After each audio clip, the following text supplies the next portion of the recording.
இந்த பகுதியில் நம்ம நிறைய பரிகார முறைகள், பரிகார தலங்கள், ஆன்மீக கேள்வி பதில்கள், ஆன்மீக சந்தேகங்கள், என்ன பிரச்சனைக்கு என்ன மாதிரி வழிபாடு பண்ணணும்னு தொடர்ந்து பார்த்துக்கிட்டு இருக்கோம்.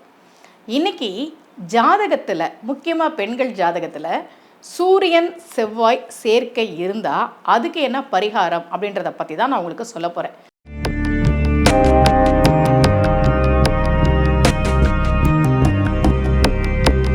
ரகசிய உண்மைகள் சேனலை பார்த்து கொண்டிருக்கும் உங்கள் அனைவருக்கும் சுமதி ஸ்ரீயின் அன்பு வணக்கம். இப்போ என்கிட்ட ஜாதகம் பார்க்க வர நிறைய பேர் சொல்லுவாங்க, எங்கள் பொண்ணுக்கு 7ல் சூரியன் செவ்வாய் இருக்குது, 8ல் சூரியன் செவ்வாய் இருக்குது, அதனாலேயே மாப்பிள்ளை வீட்டில் பையன் வீட்டில் இந்த ஜாதகம் வேணான்னு சொல்கிறாங்கம்மா, இந்த மாதிரி சொல்லுவாங்க.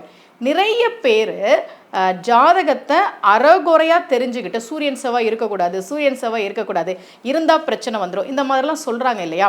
அது உண்மையாக ஒருவேளை அப்படி சூரியன் செவ்வாய் சேர்க்கை உங்கள் ஜாதகத்தில் இருந்தால் அதுக்கு என்ன பரிகாரம் அப்படின்றத பற்றி தான் இன்றைக்கி நான் உங்களுக்கு சொல்ல போகிறேன். பொதுவாக 2 கிரகங்கள் சேர்ந்து இருக்கும்போது அது சேர்க்கை, இணைவு அப்படின்னு நம்ம எப்போ எடுப்போம்னா பாகை முறையில் பார்ப்போம்.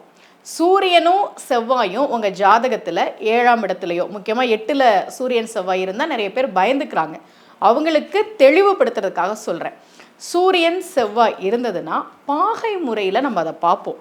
பாகை முறையில் இணைவு வருதான்னு பார்க்குறோம்.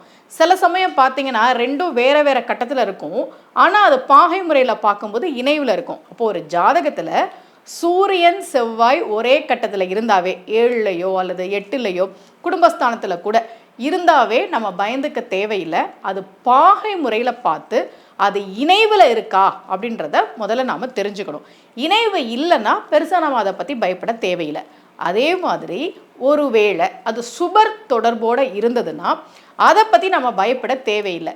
ஏன் அப்படின்னா நிறைய விதிவிலக்குகள் உண்டு இல்லையா? ஜாதகத்தில் சூரியன் செவ்வாய் இருந்து அது குரு சுக்கிரன் தொடர்பில் இருந்தது அப்படின்னா அதை பற்றி நம்ம பெருசாக பயப்பட தேவையில்லை.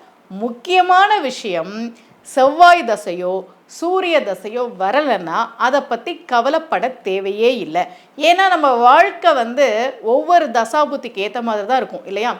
இப்போ செவ்வாய் தசை வந்துருச்சு அல்லது சூரிய தசை வந்துருச்சுன்னா அப்போ தான் நம்ம அதை பற்றி பேசணுமே தவிர, சில பேருக்கெல்லாம் பார்த்தீங்கன்னா அந்த தசவே வராது. இப்போ நீங்கள் செவ்வாயோட நட்சத்திரத்தில் பிறந்திருக்கிறீங்க, சூரியனுடைய நட்சத்திரத்தில் பிறந்திருக்கிறீங்கன்னா பிறக்கும் போதே அந்த தசை இருக்கும்போது, திருமண காலகட்டம் அல்லது நம்ம குடும்பத்தில் இருக்கும்போது அந்த தசை முடிஞ்சு போயிருக்கும். அப்போ அதை பற்றி நாம் கவலைப்பட தேவையே இல்லை. அதே மாதிரி குரு தசா, குருவோட நட்சத்திரத்தில் பிறந்து முதல்ல குரு தசை தான் வரும்.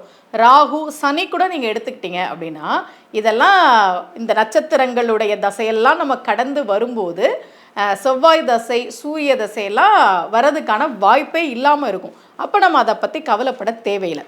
எப்போ நம்ம அதை கணக்கில் எடுக்கணும்னா செவ்வாய் தசையோ சூரிய தசையோ அந்த திருமணம் ஆகக்கூடிய காலகட்டங்களில், திருமணமாகி நாம் குடும்ப வாழ்க்கையை தொடங்கக்கூடிய அந்த காலகட்டங்களில் வந்தால் மட்டும்தான். அதுவும் நிறைய விதிவிலக்குகள் இருக்குது. அதனால் பொதுவாகவே ஜாதகத்தில் சூரியன் செவ்வாய் சேர்ந்துருக்கு, அதனால் இந்த ஜாதகம் வேணான்னு சொல்கிறாங்க, இந்த மாதிரிலாம் நீங்கள் பயந்துக்காதீங்க. சரி, ஒரு வேளை இப்போ செவ்வாய் தசை வந்துடுச்சு, சூரிய தசை வந்துடுச்சு, திருமணம் ஆகக்கூடிய காலகட்டம் தான். அதுக்கு என்ன பரிகாரம் அப்படின்னா, ரொம்ப அழகாக ஞானசம்பந்த பெருமான் நமக்காக பாடி கொடுத்த சடையாய் எனுமால் என்று தொடங்கக்கூடிய அந்த தேவார பதிகத்தை பாராயணம் பண்ணுங்க. என்கிட்ட ஜாதகம் பார்க்க வர எத்தனையோ பேருக்கு இந்த மாதிரி சூரியன் செவ்வாய் சேர்க்கை இருந்தப்போ நான் உங்களுக்கு இந்த பதிகத்தை சொல்லுங்க அப்படின்னு நான் சொல்லியிருக்கேன்.